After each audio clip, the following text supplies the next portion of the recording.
র্যাঙ্কে অনেকবার টপ 1 করছি বলে আমাদের আইডি নাম বাংলাদেশ টপ 1, বাট সিএস র্যাঙ্কে কিন্তু আমরা টপ 1 কোনোদিনই করি নাই।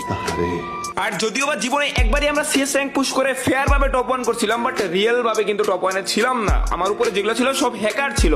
বাট ঘটনা হচ্ছে আমরা এমন মার খাইছিলাম হ্যাকারের হাতে, মাইকটার খেয়ে সিএস এর কথা একদম ভুলেই গেছিলাম। মুরব্বি আর যেহেতু অনেক সিজন যাবো তোমরা আমাকে সিএস বা বিআর কোনো দিকেই টপ 1 এ দেখতে পাচ্ছ না, তো যার কারণে অনেকে একটু হতাশ বা অনেকে অনেক সুযোগ পেয়ে অনেক ধরনের কথাই বলতেছে, এডিট করে নাকি আমরা টপ 1 এ যাই, অনেক কিছু। যাই হোক, সেটা বড় কথা নয়। এইবার আমরা একটা টার্গেট নেই, এইবার সিএস র্যাঙ্কে আমরা আমাদের ঐতিহাসিক স্কোয়াড নিয়ে সিএস র্যাঙ্ক পুশ করব এবং সর্বপ্রথম ফেয়ার প্লেয়ারদের মধ্যে টপ 1 আমরাই ডান করব।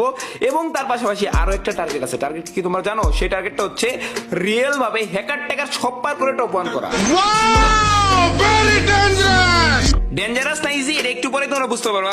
বাট এইবার ভাই সিএস র্যাঙ্কেও কাইনালা কাকু আমাদের গ্র্যান্ড মাস্টার থেকে একটা ধাক্কা মেরে ডায়মন্ড 5 এ নামাই দিল। বাট সেটা বড় কথা নয়।